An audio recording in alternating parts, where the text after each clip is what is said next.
ওম নমো নারায়ণায়। আজ আমরা আলোচনা করব সনাতন ধর্মের এক গোপন রহস্য নিয়ে, যে রহস্য জানলে আপনি বুঝতে পারবেন কেন শাস্ত্রে বলা হয়েছে একটি প্রাণীকেও যদি তুমি ভালোবাসো তাহলে ঈশ্বর তোমার অন্তরে বাস করবেন। মনুস্মৃতি আর ভাগবত পুরাণে বলা আছে কোন প্রাণীকে খাওয়ালে কি পূর্ণতা বা পুণ্যফল লাভ হয়। চলুন জেনে নিই একে একে। সবার প্রথমে গরুকে খাওয়ালে কি হয়। গরু সনাতন ধর্মে ধর্মের প্রতীক। গরুর পুরাণে বলা হয়েছে যে ব্যক্তি প্রতিদিন গরুকে জল বা অন্ন দেয় সে লক্ষ যজ্ঞের ফল পায়। গরুকে ঘাস, অন্ন বা গুড় খাওয়ানো মানে পৃথিবীর প্রতিটি জীবের প্রতি তোমার করুণা প্রকাশ। যে ঘরে গরু সন্তুষ্ট সেই ঘরে কখনো অন্নের অভাব হয় না। ফল পিতৃশান্তি, সমৃদ্ধি, জীবনের পূর্ণতা। আমাদের দ্বিতীয়তে রয়েছে কুকুরকে খাওয়ালে কি হয়। মহাভারতের শেষ যাত্রায় ভীমের পাশে হাঁটছিল এক কুকুর।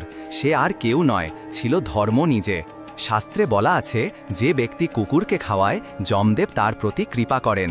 ফল মৃত্যু ভয় দূর হয়, আত্মা মুক্তির পথে সহজে যায়। আমাদের তৃতীয় নম্বরে কাককে খাওয়ালে কি হয়।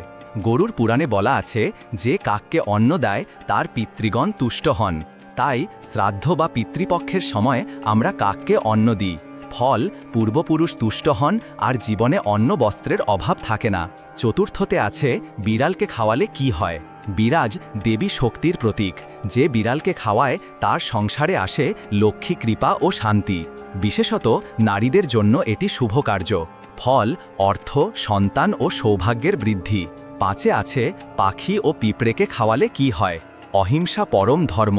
পিঁপড়ে বা পাখিকে অন্ন দান মানে প্রকৃতিকে ধন্য করা। এই ক্ষুদ্র জীবদের প্রতি দয়া রাখলে তোমার অজান্তে করা পাপ ক্ষয় হয়ে যায়। ফল মনোশান্তি, পাপ ক্ষয়, ঈশ্বর কৃপা।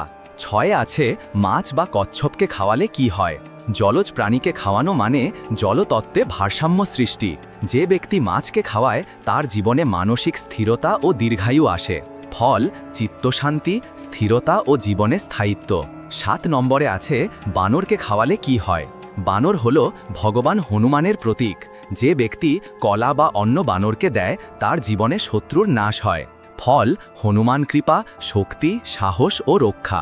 সনাতন ধর্ম বলে প্রাণী খাওয়ানো মানে শুধু দয়া নয়, এ এক প্রকার যজ্ঞ, যার আগুনে অহংকার পড়ে আর জন্ম নেয় করুণা ও পূর্ণতা। স্মরণ রাখো, যে হৃদয়ে প্রাণীর প্রতি ভালোবাসা আছে সেই হৃদয়ে ঈশ্বরের বাস। ওম শান্তিহি, ওম শান্তিহি, ওম শান্তিহি।